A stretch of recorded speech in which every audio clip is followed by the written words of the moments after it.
Guten Morgen, ich dachte, ich vlogge diese Woche mal. Es ist Dienstag und ich bin auf dem Weg zum Fitnessstudio. Es regnet aus Eimern, es ist aber noch nicht richtig kalt und ja, ich gucke mal, was so die Woche passiert und nehme euch ein bisschen mit.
So, After Fitnessstudio Glow oder auch nicht.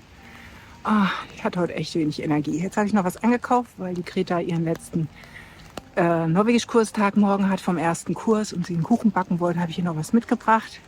Und jetzt gehe ich im Regen wieder nach Hause. Ich melde mich später nochmal.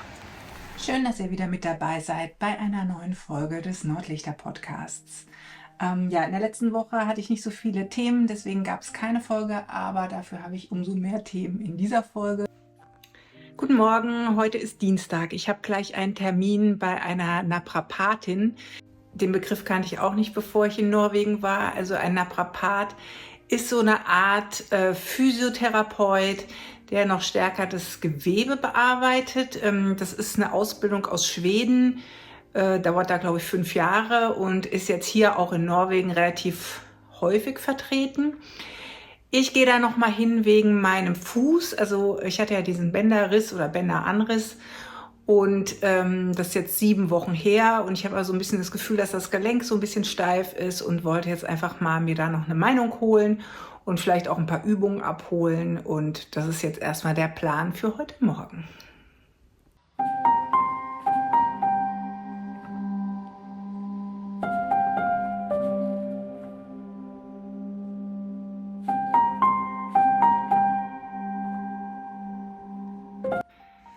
So, ich bin schon wieder zurück. Das hat nur eine halbe Stunde gedauert, der Termin, war aber richtig gut, weil ich das Gefühl hatte, dass das sowieso so ein bisschen mehr mental ist bei mir, dass ich so ein bisschen Angst habe, den Fuß richtig zu belasten und so.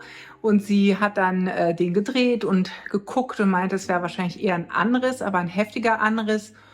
Und sagte, sowas dauert eben in der Regel auch dann 9 bis 10 Monate, bis es wirklich ganz weg ist. Es sind auch noch Schwellungen im Fuß und sie konnte mir das alles ganz gut erklären. Das fand ich erstmal, also für das, wo ich immer denke, ach, vielleicht war es doch was Schlimmeres oder so, fand ich es jetzt wirklich total gut.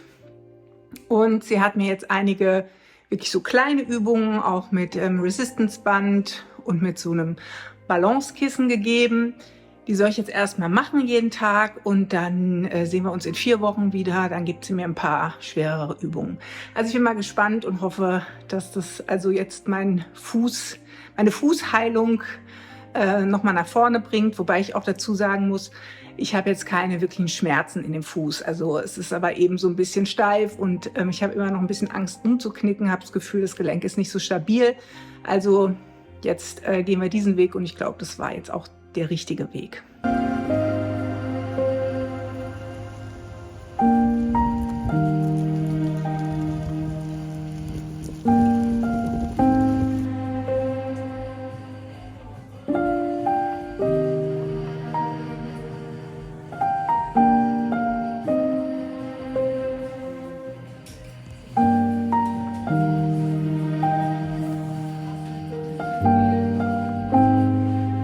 Morgen, heute ist Donnerstag. Ich hatte gestern tatsächlich gesagt, es wäre Dienstag, aber es war gestern schon Mittwoch.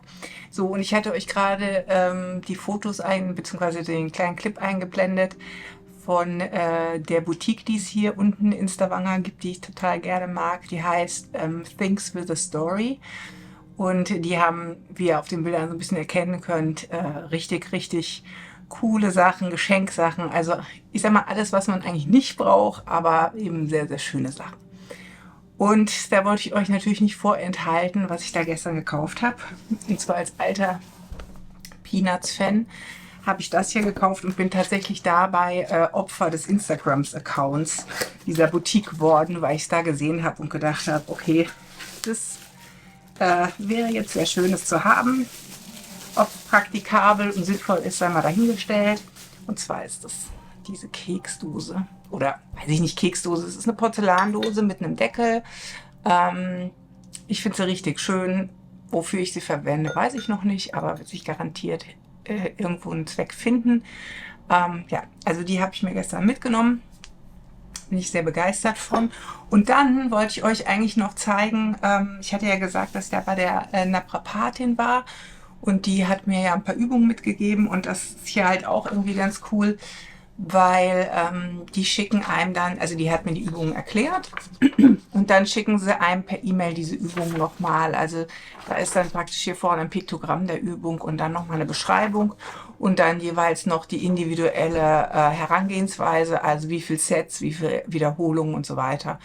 Und ja, das finde ich eben auch super praktisch, habe ich mir jetzt dann ausgedruckt und jetzt kann ich jeden Tag diese Übungen machen, habe da immer auch ein Bild zu und ein Reminder zu und das finde ich eben auch ganz cool, weil man sich ja oft in so einer Kürze der Zeit bei so einem Arzttermin die ganzen Sachen gar nicht so merken kann. Ja, was gibt's sonst Neues? Bei uns rattert hier draußen die Baustelle weiter und ja, ich gehe gleich zum Yoga. Da werde ich euch gleich nochmal ein paar schöne Bilder vom Fjord einblenden, weil wir heute wieder richtig schönes Wetter haben. Es regnet mal nicht und wir haben wieder Sonne und sehr blauen Himmel. Und wenn man dann unten an dem Yoga-Studio ankommt, direkt am Fjord, ist es für mich jedes Mal wieder richtig Schönes zu sehen, obwohl ich es wahrscheinlich schon 100 Mal auf Instagram auch gepostet habe. Aber ich werde euch ein paar Bilder machen. Bis dahin.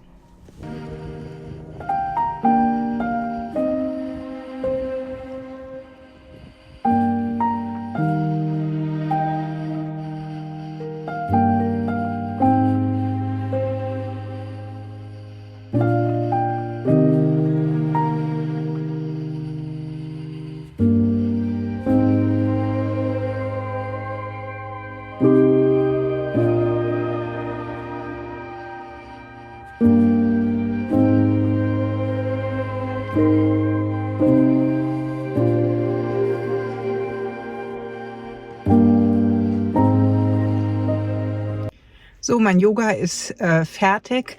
Ich weiß gar nicht, ob ich schon mal darüber berichtet habe. Das ist ja so ein Medi-Yoga. Das hatte ich ja zum Geburtstag letztes Jahr von meiner Tochter geschenkt gekriegt.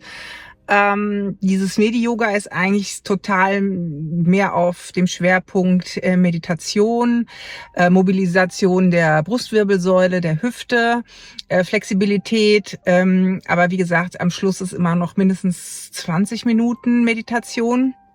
Und es geht da auch ganz viel drum, das Nervensystem zu beruhigen.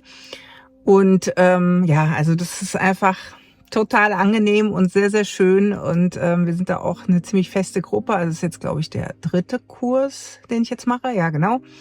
Und ja, also es ist jetzt... war für mich erst so schwierig, weil es eben jetzt nicht so Powerflow ist oder so das, was ich im Grunde genommen so gewöhnt war vom Yoga. Das, was ich eben schon viele Jahre mache, das ist eben tatsächlich anders und es ist eben auch auf Norwegisch. Das heißt, ich muss mich da jetzt auch so ein bisschen erstmal einfinden, aber man lernt natürlich auch viele Begriffe dann dabei.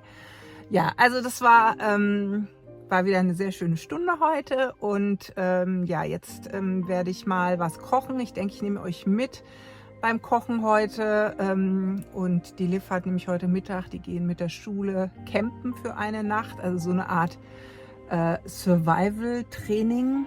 Das macht sie dann auch im Grunde genommen im Rahmen ihres Sportunterrichts, finde ich ganz spannend und bin mal gespannt, wie es ihr gefällt, dass sie dann also irgendwie so eine Stunde hier zu so einem See laufen und dann da campen und so ein bisschen Selbstversorgung und so ein paar Sachen lernen, wie man sich dann auch in der Natur verhält und so.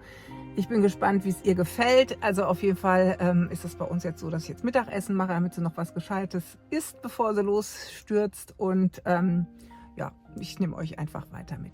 Heute gibt es bei uns Lachs und viele denken vielleicht, weil wir in Norwegen wohnen und der Lachsfang hier eine der größten Industrien ist, gibt es ihn hier günstiger.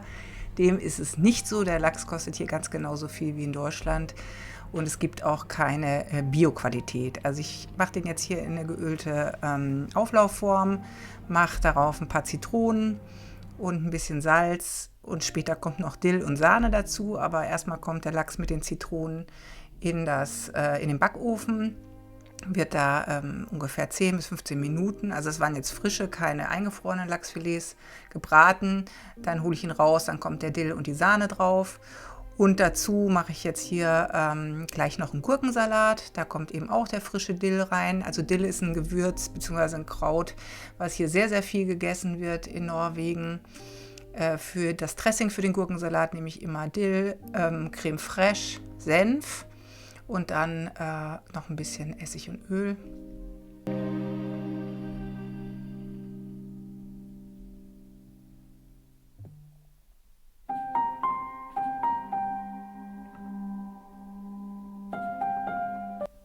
Zum Lachs mache ich dann auch noch Fenchelgemüse. Was hier wirklich nervig ist, das seht ihr gerade, dass hier die Sachen alle in Plastik eingepackt sind. Also jetzt jeder einzelne Fenchel, auch jede einzelne Paprika. Ja, das kommt wahrscheinlich durch die weiten Transportwege, aber es ist natürlich sehr blöd. Ich schneide den Fenchel jetzt in dünne Scheiben und dann wird der mit etwas Butter angebraten in der Pfanne. Dazu kommt dann noch ein bisschen Brühe, dann wird er eben ein bisschen köcheln gelassen in der Brühe, damit er weicher wird. Und das Ganze wird dann auch mit einem Teelöffel süßen Senf und ein bisschen Brühe und Sahne abgelöscht. Und ja, Salz und Pfeffer dran und gut ist. Außerdem haben wir von gestern noch ein bisschen Kürbissuppe übrig. Also es gibt heute Lachs und relativ viel Gemüsiges dazu.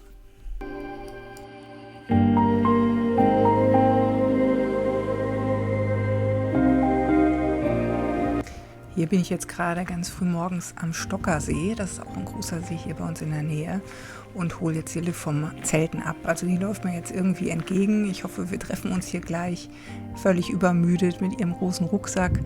Und ja, freue ich mich, dass sie jetzt ihr Zeltabenteuer überstanden hat. Guten Morgen, heute ist Freitag und ich bin jetzt gerade mal auf dem Weg in die Stadt, weil von uns so ein paar Handtücher kaputt gegangen sind und da die jetzt auch über 20 Jahre alt waren, habe ich gedacht, ich muss mal gucken, ob ich einen guten Ersatz finde. Ich nehme euch ein bisschen mit in die Stadt und ich denke, das wird jetzt heute auch der letzte Tag, an dem ich vlogge, damit ich alles noch zusammenschneiden kann.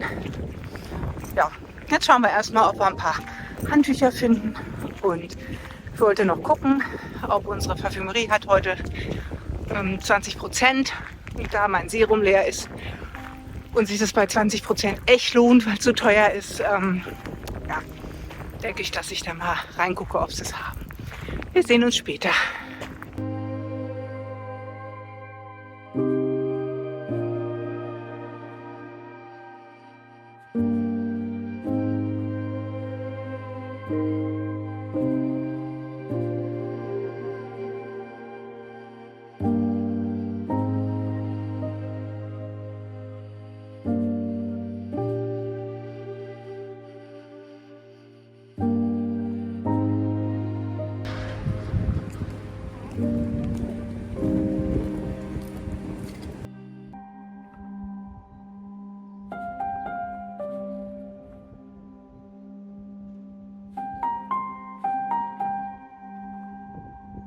Ich bin wieder gut aus der Stadt zurückgekommen und habe auch alles gekriegt, was ich wollte, bis auf die Handtücher.